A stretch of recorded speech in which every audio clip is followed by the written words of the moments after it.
திருச்சட்ட அறிஞர் ஒருவர் எழுந்து அவரை சோதிக்கும் நோக்குடன், போதகரே, நிலை வாழ்வை உரிமையாக்கிக் கொள்ள நான் என்ன செய்ய வேண்டும் என்று கேட்டார்.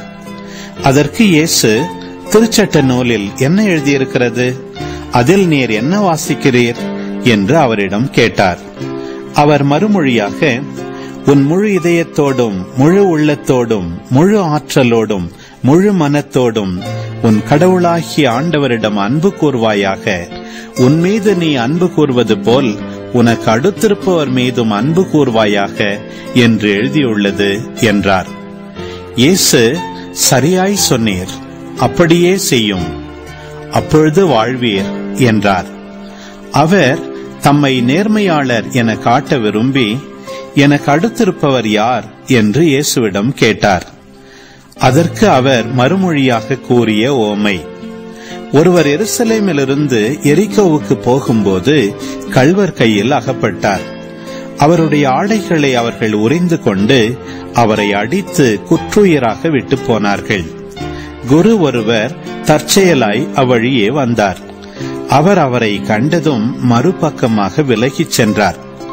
அவ்வாறே லேவியர் ஒருவரும் அவ்விடத்துக்கு வந்து அவரை கண்டதும் மறுபக்கமாய் விலகிச் சென்றார்.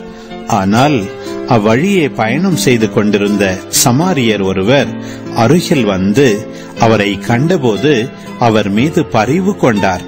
அவர் அவரை அணுகி காயங்களில் திராட்சை மதுவும் எண்ணெயும் வார்த்து அவற்றை கட்டி தாம் பயணம் செய்த விலங்கின் மீது ஏற்றி ஒரு சாவடிக்கு கொண்டு போய் அவரை கவனித்துக் கொண்டார்.